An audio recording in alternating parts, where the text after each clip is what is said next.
Dan kalau kita ngomongin 7 kemenangan beruntun yang diraih oleh Persib sejauh ini, tentunya itu adalah pencapaian yang gak gampang. Gak bisa kalau kita bandingin sama win streaknya Borneo. Karena dari segi level aja udah beda, dan dari segi hasil pun bisa dibilang Persib lebih baik.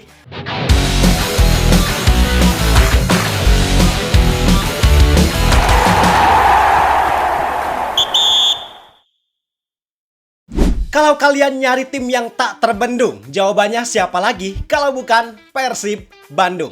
Yes, 7 kali menang secara berturut-turut bukan angka yang sedikit dan bukan juga hal yang mudah. Walaupun di musim ini ada Borneo FC dengan jumlah win streak yang lebih banyak, tapi jelas level dan capaiannya sangat berbeda dengan apa yang dilakukan oleh Persib Bandung.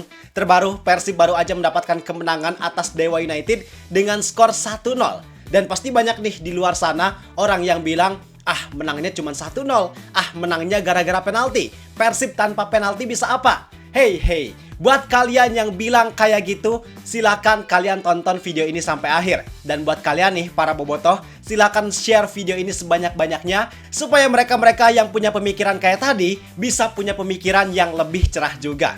Karena gua di sini bakal membahas tentang kenapa Persib bisa meraih kemenangan atas Dewa United. Plus gue juga bakal bahas rahasia yang bikin Persib bisa tampil superior di 7 laga terakhirnya. Kalau gitu, tanpa berlama-lama lagi, bareng gue Zidane Fatoni, langsung aja kita bahas biar gak gitu-gitu doang. Tahu sepak bola.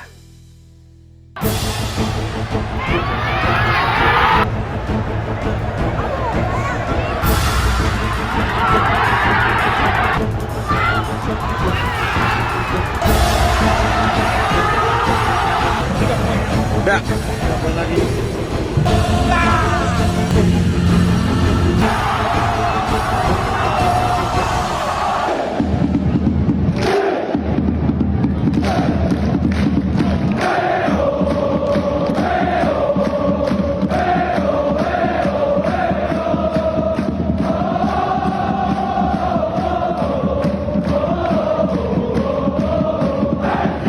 Jadi pada laga yang dilaksanakan di Stadion Gelora Bandung Lautan Api di pekan ke-12 BRI Super League, kita baru aja disajikan dengan pertandingan yang sangat menghibur. Duel tim YAAA yang Asia-Asia aja. Jadi di laga itu, Persib sukses menang dengan skor 1-0 berkat gol yang dicetak oleh Andrew Yung lewat titik putih. Dan itu jadi satu-satunya gol yang tercipta di laga ini. Mungkin kalau kita cuma lihat hasil akhir dengan skor 1-0 dan gol penalti, memang pasti pemikirannya kayak yang gue bilang tadi di awal. Tapi kalau kita tonton pertandingannya secara full, ini benar-benar seru, Pak. Kalau kita lihat kedua tim sama-sama tampil dengan kekuatan terbaiknya, walaupun ada beberapa pemain yang absen, kayak dari Dewa ada Kambuaya, dari Persib ada Lucho, ada Malis, Barbah, tapi absennya mereka sama sekali gak berpengaruh signifikan karena kedua tim sama-sama punya kedalaman skuad yang cukup baik. Dan di sini kedua tim sama-sama main dengan signature gameplaynya masing-masing. Mulai dari Dewa United, mereka di laga ini main dominan, ball position, dan seperti biasa, serangan mereka memang sangat mengandalkan aliran bola dari lini tengah, khususnya dari Mesidoro. Plus ditambah lagi permainan mereka sering dikombine dengan long pass ke area belakang pertahanan Persib. Cuman, apa yang mereka lakukan, strategi yang mereka lakukan bisa dibilang kurang efektif. Permainan total football dari kaki ke kaki yang dialirkan dari lini tengah itu gak nemuin arah yang jelas. Mereka cuma muter-muter, oper cepat tapi gak banyak menghasilkan peluang. Pun strategi long ball yang mereka lakukan sama sekali gak efektif. Karena jarang banget kita lihat long ball yang akurat, yang bisa nyampe dengan tepat ke rekannya pun jarang, apalagi yang membahayakan. Apa buktinya? Buktinya kita lihat dari statistik. Dewa United menguasai ball position sebanyak 62%. Total passing suksesnya 475 kali. Tapi hasilnya, mereka cuma bisa mencatat 4 kali tembakan dan hanya 1 yang on target. Artinya walaupun mereka bisa menguasai permainan, tapi bisa dibilang usaha yang mereka lakukan gak menghasilkan hasil apapun. Beda halnya dengan Persib Bandung, mereka bisa main sangat efektif. Gak menguasai ball position gak masalah, passingnya dikit gak masalah, tapi serangan yang mereka lakukan sangat efektif dan sangat membahayakan pertahanan dari Dewa United. Terbukti mereka bahkan bisa menghasilkan 2 kali lipat shooting dari Dewa United, dan 6 diantaranya bisa on target. Artinya di sini Persib benar-benar main dengan signature play mereka. Mereka gak menguasai bola, tapi mereka yang menguasai ritme pertandingan, main solid dan efektif.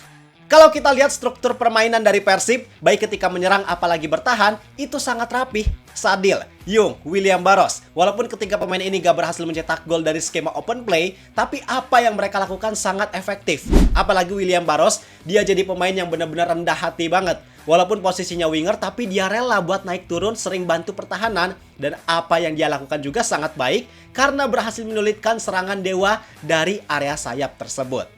Sedangkan di lini tengah, kita bisa lihat work rate dan fokus tinggi yang ditunjukkan oleh Mark Locke, Frans Putros, dan Tom Haye. Karena lini tengah ini jadi area yang paling sibuk. Mereka jadi filter utama untuk serangan yang dilakukan oleh Mesidoro CS. Dan ketiganya menjalankan peran dengan sangat baik. Putros dan Haye sesekali tukar posisi. Putros dengan work rate-nya yang tinggi, sering naik turun. Tom Haye juga selama 99 menit fokus ngasih pressing ketat. Dan Mark Locke selalu jadi leader yang baik, plus sukses juga menjaga kedalaman di lini tengah. Makanya Dewa gak bisa banyak mainin operan cepat, ball position mereka gak menghasilkan apapun, karena pressing di area tengah itu dilakukan dengan sangat efektif. Pun di lini pertahanan, kalau bisa dibilang Julio Cesar dan Patricio Matricardi sama-sama layak untuk dijadikan man of the match bersama. Karena selama 99 menit, kedua pemain ini sangat fokus menjaga pertahanan dan sama sekali gak ngebiarin para pemain Dewa United buat leluasa nembus pertahanan. Alex Martins nih, atau Taisei Marukawa, mau ngadepin Teja Paku Alam tuh susah banget. Karena Julio dan Pato di laga ini banyak lakuin clearance yang rapih. Sebelum bolanya dapat ke pemain Dewa, udah dihalau duluan sama mereka. Dan lini pertahanan Persib di laga ini hampir sama sekali gak melakukan kesalahan apapun. Alhasil dengan apa yang dilakukan oleh tiap pemain Persib di setiap lininya, mereka berhasil menciptakan compact defense yang rapih dan serangan yang lebih terarah dan efektif. Itu yang jadi kunci sukses dari permainan Persib Bandung. Maka wajar kalau di laga ini Persib bisa dapat kemenangan walaupun golnya lewat penalti, karena dengan apa yang mereka lakukan selama 99 menit, bahkan dengan 10 pemain ketika Beckham Putra kartu merah, itu jadi bayaran yang sangat sepadan dan sangat layak didapatkan karena hasil kerja keras kolektif dari semua pemain maupun pelatih. Dan kalau kita ngomongin 7 kemenangan beruntun yang diraih oleh Persib sejauh ini, tentunya itu adalah pencapaian yang gak gampang. Gak bisa kalau kita bandingin sama win streaknya Borneo. Karena dari segi level aja udah beda. Dan dari segi hasil pun bisa dibilang Persib lebih baik. Karena dari 7 laga tersebut, mereka bisa mencatat 6 kali clean sheet dan cuma kebobolan 2 gol. Kenapa Persib bisa sesuperior itu? Banyak pak rahasianya. Mulai dari yang pertama, struktur permainan. Jadi kalau kita lihat di 7 kemenangan ini, walaupun skornya beda, pencetak golnya beda, tapi ada satu hal yang sama, yaitu struktur permainannya yang nggak berubah. Karena kalau kita lihat, Persib itu sekarang udah ada di fase di mana semua pemain udah ngerti dan paham banget tentang job desk-nya masing-masing di setiap fase permainan. Baik ketika bertahan, build up, nyerang, sampai ngatur tempo.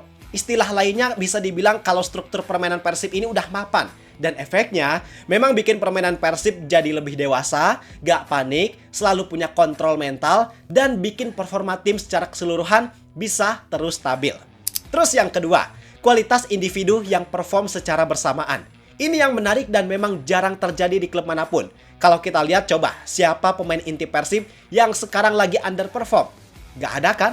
Bahkan Kakang Rudianto pun yang di awal musim struggle, kualitasnya bisa dibilang cukup jomplang dengan pemain lain, tapi sekarang dia perlahan udah bisa sedikit menyamai level pemain lain. Dan kondisi ini tentu bikin Persib punya keuntungan yang kompetitif dibanding para lawannya. Kemudian yang ketiga, rahasia yang gak kalah penting adalah level kebugaran yang memang meledak. Ini jadi rahasia yang paling underrated.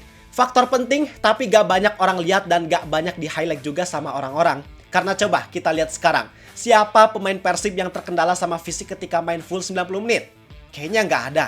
Bahkan ketika Persib dihadapkan dengan permainan yang intensitasnya tinggi, yang banyak digempur, tapi Persib selalu bisa menjaga intensitas permainannya dengan baik. Apalagi Persib kan lebih condong main pragmatis, mainin counter attack cepat, transisi positif dan negatif yang cepat, pressing yang tinggi. Tapi nyatanya, nggak ada tuh pemain Persib yang kecapean. Barros dan Eliano yang sering naik turun, Tom Haye yang banyak bergerak di lini tengah, Sadil yang banyak lari di lini depan, semuanya bisa tetap menjalankan perannya dengan baik karena kebugaran dan level fitness para pemain yang semuanya ada di top level. Dan tentu kebugaran yang baik tersebut dihasilkan karena latihan fisik yang keras ala Coach Miro dan Coach Yaya Sunaria. Makanya kita jangan lupakan peran dari pelatih fisik Persib ini, karena berkat pola latihan mereka, para pemain Persib bisa punya level kebugaran yang optimal, sehingga para pemain bisa menjalankan taktik dan strategi apapun dari Boyan Hodak dengan sangat baik. Jadi itu Pak, pada intinya kemenangan Persib atas Dewa United dan 7 kemenangan beruntun ini bukan sebuah kebetulan. Tapi memang karena hasil dari kerja keras dan struktur yang sukses dibangun sedemikian baiknya. Sekarang, laga selanjutnya Persib bakal menghadapi Lion City Sailors di hari Rabu tanggal 26 November nanti. Entah kenapa sebenarnya gue agak khawatir Persib gak bisa mempertahankan win streak ini. Karena kalau dilihat dari kondisi, walaupun Persib sekarang tanpa beban karena cuma butuh 1 poin lagi buat mastiin lolos ke fase gugur, tapi karena situasinya Lion City Sailors butuh banget kemenangan, pasti mereka bakal susah banget buat dikalahin. Tapi ya, semoga gue juga berharap Persib bisa tetap mempertahankan win streak-nya ini. Kita lihat aja nanti. Sekarang gimana pendapat kalian atas performa Persib sejauh ini? Yuk kita diskusi di kolom komentar. Gue rasa cukup sekian untuk video kali ini. Like dan subscribe-nya jangan lupa. Terima kasih, semoga bermanfaat. Gue Zidan Fatoni, sampai jumpa di video berikutnya. See ya!